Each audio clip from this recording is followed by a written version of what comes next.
नमस्कार। Asian news का एक कार्यक्रम होता है खास मुलाकात, और इस खास मुलाकात में हम बहुत खास व्यक्ति से आपकी मुलाकात कराने वाले हैं। दोस्तों, दरअसल जब हम बीमार पड़ते हैं तो हम जितनी तरह की पैथी होती है सबका इस्तेमाल करते हैं, पर कई बार ये होता है कि इलाज लाइलाज हो जाता है।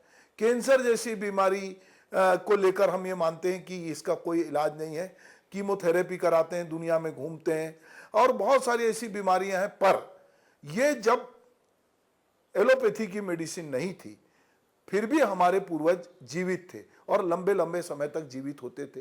तो हमारे आसपास बहुत सारी मनुष्य औषधि थी, उसको लोग पहचानते थे और उससे वैद्य लोग इलाज करते थे, और नाड़ी के माध्यम से और जड़ी बूटियों के माध्यम से इलाज होता था।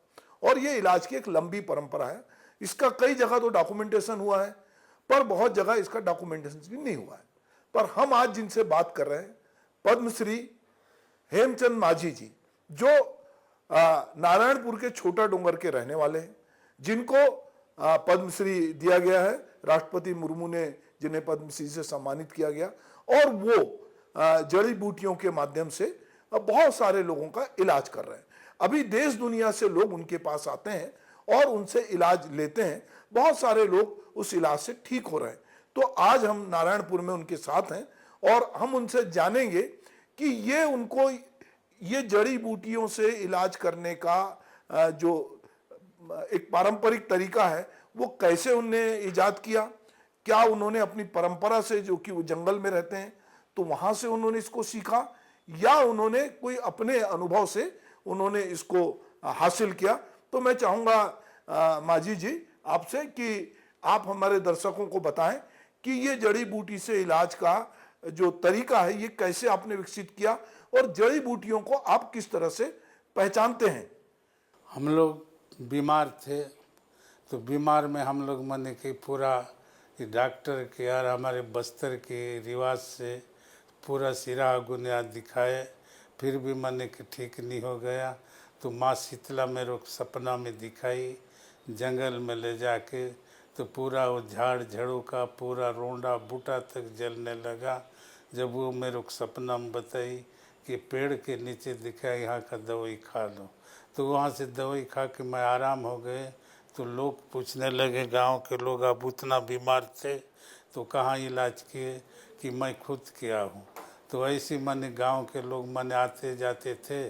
तो उस समय इंदिरा गांधी थे, उस समय वो आंध्रा से जब उनको पूछे कि हम कैंसर के लिए अब पूरा हॉस्पिटल घूमता कि अब कहाँ इलाज करेंगे, तो आप जाओ बस्तर में कहीं ढूंढिए। तो उन लोग ढूंढते ढूंढते आ गए, तो एकदम वो ठीक हो गए। तो उस वहाँ से वो नेट में और माने पेपर में काय वो सब माने कि वो दिया। तब माने के आसपास में पूरा हमारे छत्तीसगढ़ से पूरा आते थे। और अभी जब माने कि पद्मश्री जब मिला, वहाँ से जब माने कि ये हो गया, तो पूरा उत्तर प्रदेश, दिल्ली, बॉम्बे, कलकत्ता, ये पूरा बाहर के लोग आते हैं वही कैंसर के लिए। स्तन कैंसर, बच्चादानी कैंसर, ब्लड कैंसर, सिकली, मिर्गी, ये सब के लिए दवाई देते हैं। मैं तो पहले से देता था, बाद में माँ शीतला को ही भी वो पूजा पाठ करते थे, फिर पेपर में फिर दिए। तो अब शीतला मंदिर को भी अभी अब नहीं करूँगा बोल के छोड़ दिया हूँ। तो भी मैंने कि काय है कि हमको अभी पहुँच गया हरवली तिहार, तो इसके लिए भी हमको जाना है। आज मंदिर को अब खोलेंगे तभी उसमें पूजा पाठ चलेगा। अब मैं इतना बोल के मन ये करता हूँ। मेरे पास अब खूब लोग जब आते हैं यार, मेरे पास जब अभी 15-20 जन दवाई खोदने के लिए है, तो उनको जड़ी बूटी का उनका देता हूँ रोजी रोटी, और वही सामान लेते हैं। हमको कुछ नहीं मिलता है। जब इतना बोल के मैं अपना वचन को जी माझी जी, ठीक है। मेरे साथ मेरी दो सहयोगी हैं, पूनम ऋतु सेन है और दूसरे प्रथा शुक्ला शर्मा मेरे साथ हैं। और हम लोग चूंकि आपसे बातचीत कर रहे थे तो हमने बहुत सारी चीज़ें, हमारे भीतर भी उत्सुकता है, क्योंकि हम जिस दौर में हैं तो हमको यदि कोई भी बीमारी होती है तो हम जो है एलोपैथी की तरफ जाते हैं, कभी कभी आयुर्वेदिक की तरफ जाते हैं, होम्योपैथी। पर जड़ी बूटियों से इलाज का हमारा उस तरह का अनुभव नहीं है। मेरी सहयोगी पूनम आपसे कुछ पूछना चाहती। बैद जी, आपका स्वागत है हमारे चैनल में।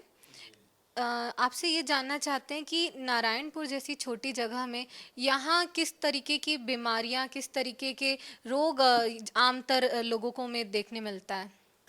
यहाँ जब आते हैं वही बाहर के लोग ज़्यादा कैंसर वाले आते हैं। अब नारायणपुर में जब वहाँ हमारे भतीजा को जब मन के नक्सलाइट के नाम पर मार दे, वहाँ से सरकार उठा के यहाँ लाई है और यहीं पर अब बैठे हैं।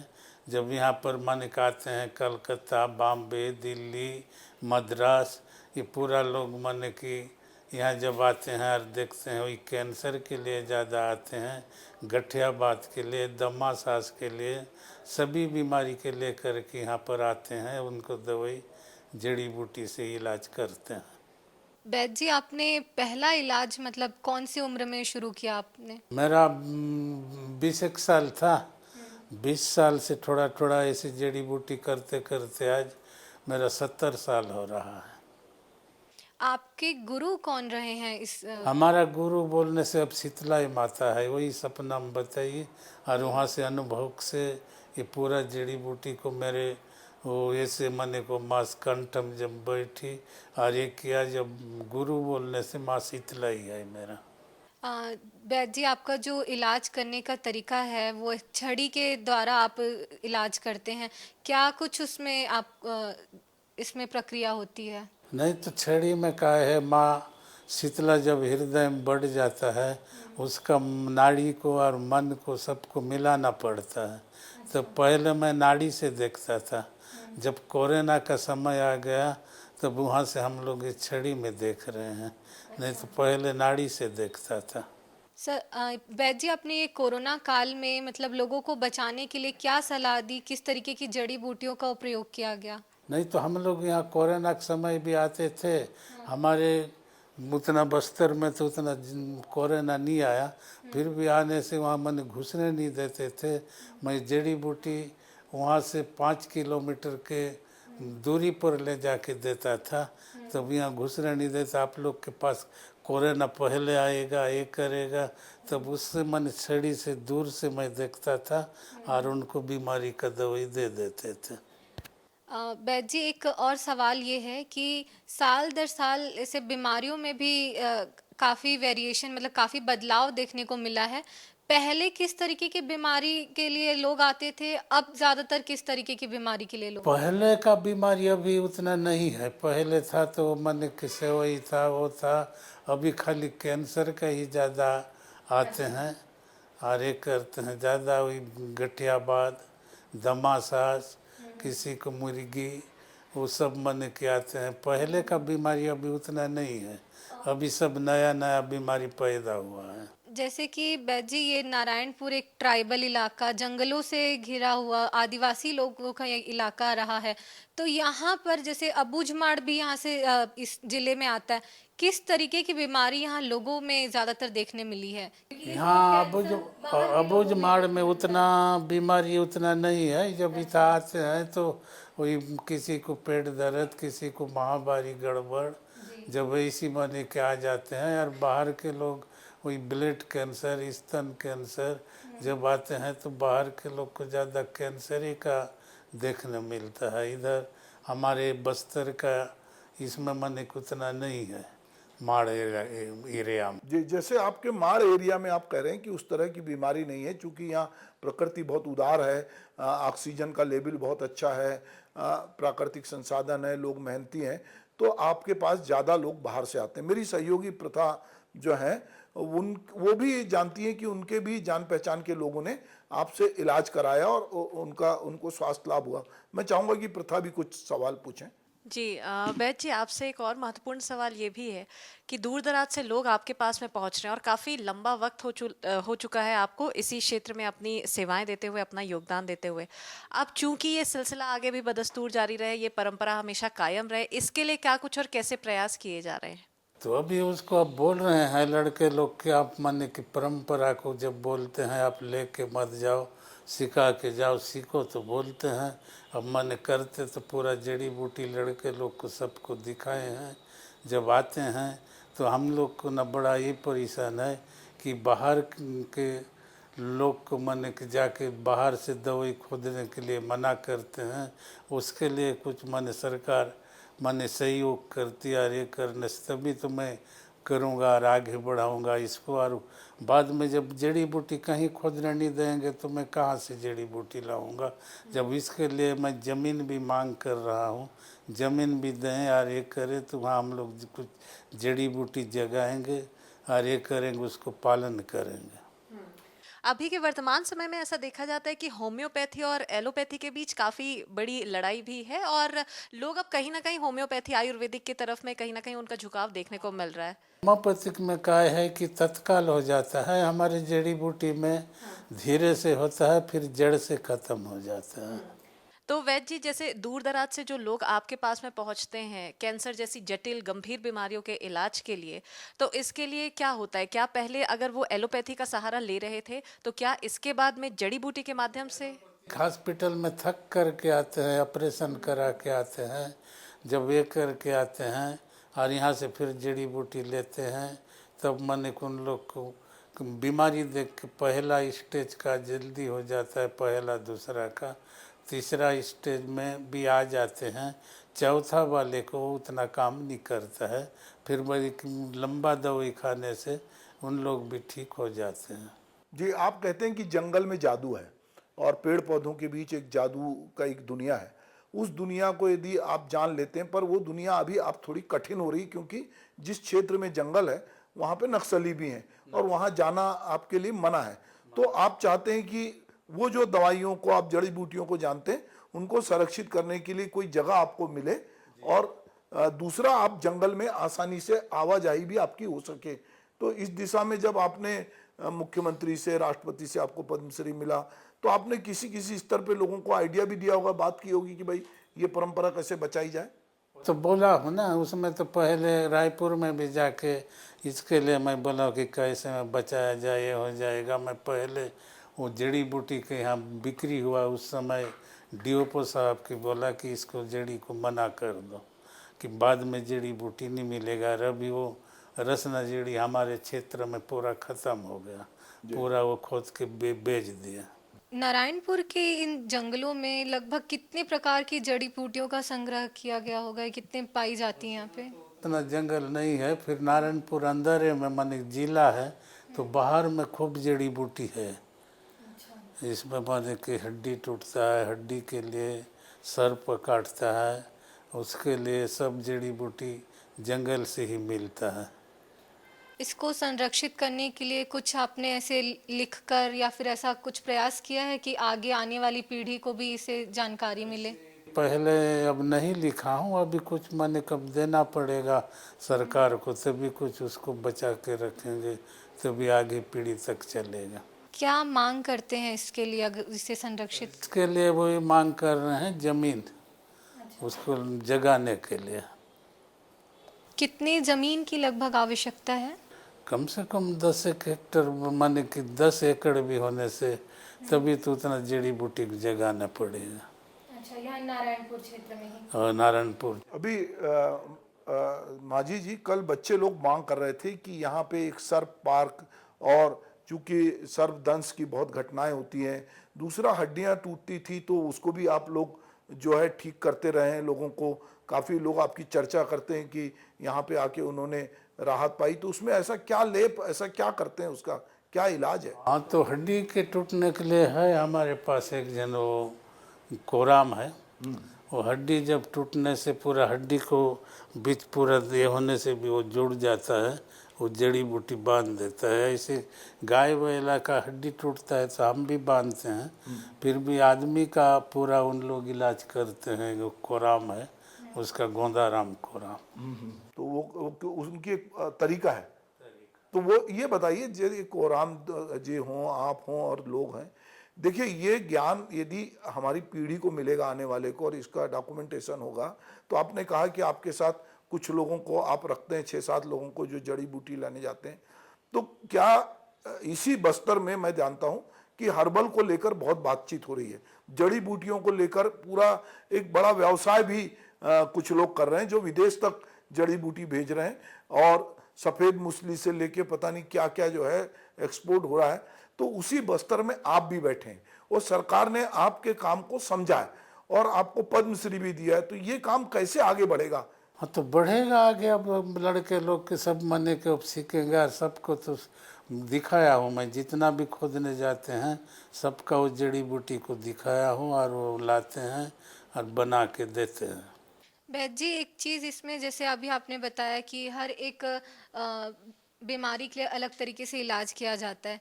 क्या ये तो सिर्फ हुई जड़ी बूटी की बात, लेकिन साथ साथ इसके कारगर साबित होने के लिए उन्हें कोई दैनिक दिनचर्या में कोई बदलाव या फिर किस तरीके के जीवन यापन करने की आप सलाह देते हैं? पूरा वो जड़ी बूटी को मिला के एक कट्ठा बनाते हैं, वो सब बीमारी के लिए वो काम करता है। सिर्फ बच्चादानी कैंसर के लिए अलग से देते हैं और वो बवासीर वाले के लिए और मिर्गी के लिए, और उतना में सब एक ही में मिला करके बनाते हैं और देते हैं। गठियाबाद, दमासात, मिर्गी, शुगर, ये सब के लिए एक कट्ठा बना के। ये दवाई जब चलती है उनकी तो कुछ मना रहता है, परहेज करना रहता है? परहेज रहता है, बिना परहेज का काम नहीं होता है। जब परहेज करेंगे तभी काम हो जाता है।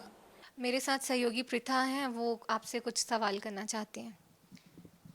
वैद जी, एक महत्वपूर्ण सवाल आपसे ये भी है, चूंकि हम बस्तर में अभी नारायणपुर में मौजूद हैं, बस्तर का ज़्यादातर इलाका वनांचल के अंतर्गत में आता है, तो ये इसका मापदंड कैसे तय होता है कि ये पौधा या ये वनस्पति या ये बीज स्वास्थ्य के लिहाज से काफ़ी कारगर हो सकते हैं और आपके इलाज का हिस्सा हो सकती है? हाँ, उसमें पूरा वो माने कि जड़ी बूटी माने कि है, उसमें कई प्रकार के दवाई माने मिला के देते हैं, तो नाम मन के तो उतना नहीं जानते हैं।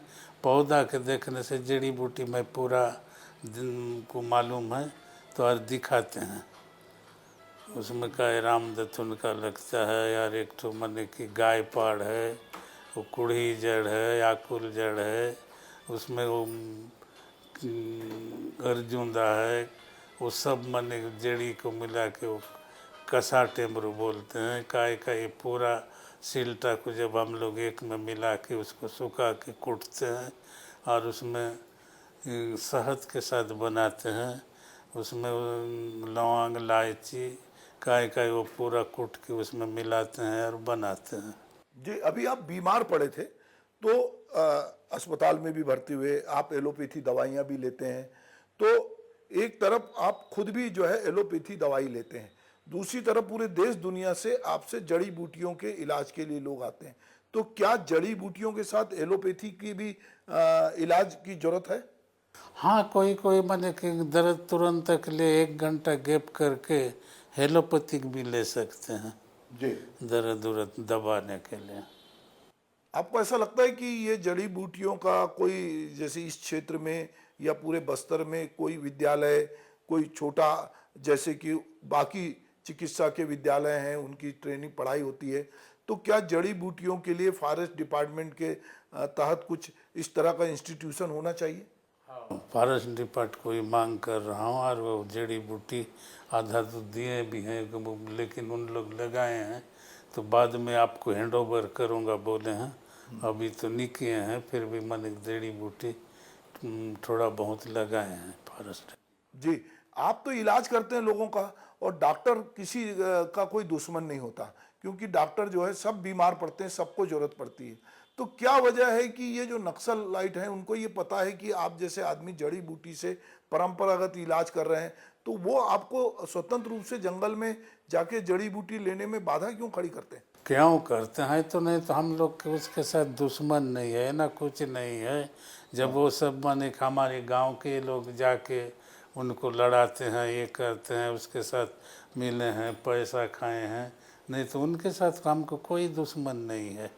भाई काय के लिए उन लोग माने एक पीछे पड़े हैं और ये करते हैं, तो और गांव के लोग भी जब वो दवाई सड़ जाता है खोदने जो, नहीं तो जानने से उन लोग भी वो जड़ी बूटी दे देते। अब जो कांदा है वो तो सड़ेगा ही, जब उसको काय के लिए मना करते हैं तो उन्हीं लोग जाने। नहीं, पर वो भी तो बीमार पड़ते हैं, मनुष्य तो वो भी हैं, उनको भी इलाज की जरूरत पड़ती है। तो अच्छा, आप तो किसी की जाति धर्म नहीं देखते, आपसे तो आप बता रहे हैं कि देश विदेश से लोग आते हैं, आप उनका परिचय भी नहीं जानते, अपना बीमारी बताते हैं, आप उनको इलाज बताते हैं, तो जो लोग मतलब मुझे लगता है कि अगर जो लोग भी इसका विरोध करते हैं, ये जो जंगल में रहते हैं, जो जंगल की बात करते हैं, जो जल जंगल जमीन की बात करते हैं, यदि वो इस तरह के इलाज का विरोध करते हैं तो कहीं ना कहीं वो खुद भी पीड़ित होते हैं। और गरीब आदमी के पास बड़े बड़े अस्पताल नहीं है, और यदि वो जड़ी बूटी से इलाज हो सकता है तो इसको कहीं ना कहीं ये लोगों को हम समझा नहीं पा रहे हैं क्या? वही तो कोई ना कोई समझा नहीं पा रहे हैं। तो कसम कैसे मन लोग मन उन लोग भी उतना नहीं करते हैं, गांव के लोग मन को उसको मना करते हैं जी भाई काई के लिए उनको लिए भी मन हम लोग ये करेंगे, उनसे हम लोग मिलते भी नहीं यार, नक्सलाइट उतना मना भी नहीं किया है। गाँव के लोग मना करते हैं कि आप लोग इधर का दवाई मत खोदना, ये है और गाँव के लोग ही मना करते हैं।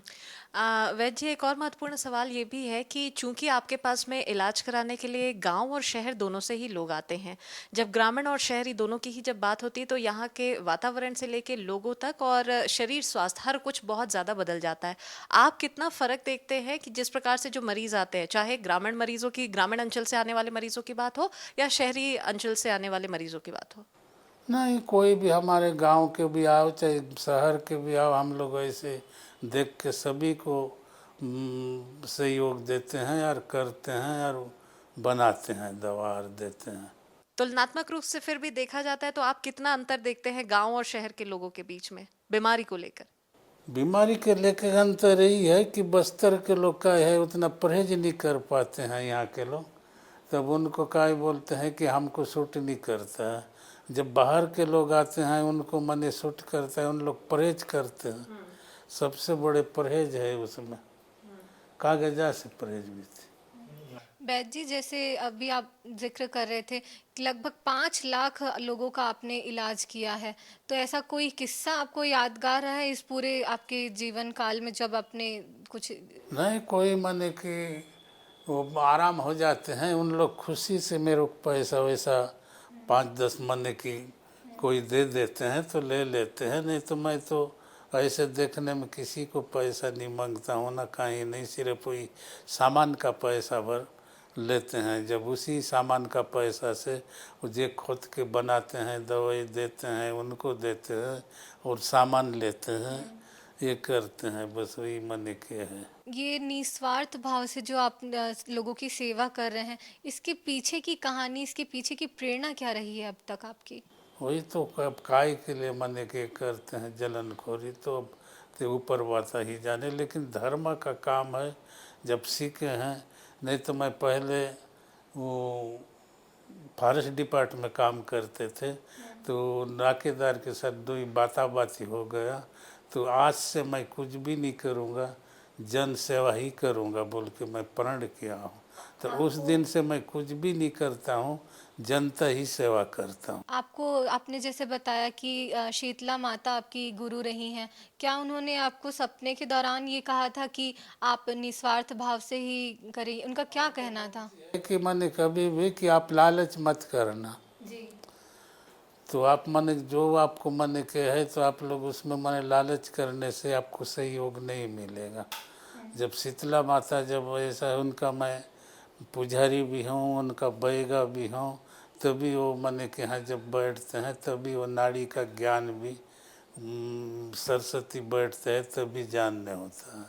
छत्तीसगढ़ के ऐसे कई इलाकों में अभी भी बैगा हैं जो लोगों का इलाज कर रहे हैं, तो वो बैगा और वैद के जो दवाइयाँ हैं वो क्या अंतर होता है इन दोनों में? हाँ, हो जाते हैं, कोई मन की काय है ये लालच करते हैं और ये करते हैं तो उसमें वो जड़ी बूटी भी थोड़ा सा काम नहीं करता है, होता है उन लोग भी करते हैं सही ढंग से तो करते हैं, तो उनका भी इलाज सही करते हैं, वो जितना जैसे जैसे जानते हैं वैसे करते हैं। लेकिन वो मन बैगा वैद मन भी अब हमारे बोलते हैं कि आप सबसे बड़े वैद आप हैं, आप बड़े बड़े को इलाज करते हैं, ये करते हैं बोल के उन लोग। कोई बैगा है आपके पास अपना इलाज कराने ऐसा? हाँ, मेरे पास तो सभी लोग आते हैं। ये बस्तर में कंठी वाले बाबा ने बहुत लोगों की शराब छुड़ाई थी। आप समाज के बैगा भी हैं, आपको लोग मानते हैं। आपको लगता है कि आदिवासी समाज में जैसे आप बहुत लोगों का इलाज करते हैं तो आप कह रहे हैं कि कुछ लोग परहेज नहीं करते, और वो फिर बाद में वो स्वस्थ नहीं होते। पहले वो छुड़ाया था, ये किया था, लेकिन अभी तो छोटे छोटे बच्चे लोग भी साले दारू के मने ये में जाते हैं और पीते हैं। नहीं तो का दारू वो मने खराब है। जब कोई मने कहे तो एक कप वो दवा के रूप में खाते हैं, वो ठीक है। 2 कप शराब है, 3 कप पीने तो खराब है, वो पूरा शरीर नुकसान हो जाता है। जी, ये रामकृष्ण मिशन जैसा आश्रम यहाँ है जो बच्चों को अबूझमार से निकाल रहा है, आदिवासी बच्चों को बहुत सारी शिक्षा दे रहा है। क्या कभी आपने रामकृष्ण मिशन जैसे के साथ मिलकर, उनका अस्पताल भी है, क्या जड़ी बूटियों को लेके, चूंकि वो जंगल से ही जुड़े हुए हैं, वहाँ से बच्चों को शिक्षा दे रहे हैं, खेल कूद में ला रहे हैं, ये सब कर रहे हैं, तो क्या कभी उनके साथ आपकी कोई बातचीत हुई कभी? नहीं, हो जाता है, हम लोग जाते रहते हैं, कभी कभार वो रमन से मिलते रहते हैं। हाँ हाँ जी। महाराज मन संघ में। तो हम ये जानना चाहते हैं कि आप हमारे दर्शकों से ऐसा क्या कहना चाहते हैं हमारे माध्यम से, सरकार से या लोगों से, जो आपके मन में है कि लोग उसको, आपकी बात सुने और उसमें लोग आगे आए। सोई हम लोग बोल रहे हैं कि हम लोग को भाई सरकार तरफ से और लोग को भी बोल रहे हैं भाई, मना काय के कर रहे हैं कि उस भाई धर्मक काम है, हम लोग जानकारी है तो जड़ी बूटी खोद के देते हैं और बनाते हैं और ये करते हैं, तो उसमें हम लोग को मना करते हैं। तो हम लोग को कोई सरकार तरफ से भी कोई लाभ नहीं मिला है, ना कहीं से नहीं मिला है। अब हम लोग अब मने करते हैं, चाहे जड़ी बूटी, जब वचन किया हूँ जीव भर, अब मैं करूँगा। और किसी को सिखाने के लिए भी लड़के लोग को बोलते हैं, उन लोग भी करेंगे। जी, चलिए, बहुत शुक्रिया इस पूरी बातचीत के लिए मांझी जी, और साथ ही आप जिस प्रकार से जो समाज को जो अपना योगदान दे रहे हैं और जो सहयोग दे रहे हैं, वो वाकई आपका योगदान अतुलनीय है। तो बहुत शुक्रिया हमारे साथ इस चर्चा में शरीक होने के लिए। जय जी। तो आज खास मुलाकात के इस खास एपिसोड में हमने पद्मश्री हेमचंद मांझी जी से बहुत सारी महत्वपूर्ण चर्चाएं की है कि किस प्रकार से आयुर्वेद की दुनिया में वो एक नया मुकाम हासिल कर रहे हैं, और हाल ही में उन्हें पद्मश्री से सम्मानित भी यहाँ पर किया गया है। दूर दराज से, ना सिर्फ नारायणपुर से और ना सिर्फ छत्तीसगढ़ से ही, देश से और विदेश से भी यहाँ पर बड़ी संख्या में मरीज इनके पास में अपने इलाज के लिए, अपने गंभीर बीमारी के इलाज के लिए यहाँ पर पहुँचते हैं। इसी के साथ आज खास मुलाकात के इस खास पेशकश में फिलहाल इतना ही। अगली बार हम फिर से हाजिर होंगे एक खास शख्सियत के साथ। तब तक के लिए हमें दीजिए इजाजत। नमस्कार।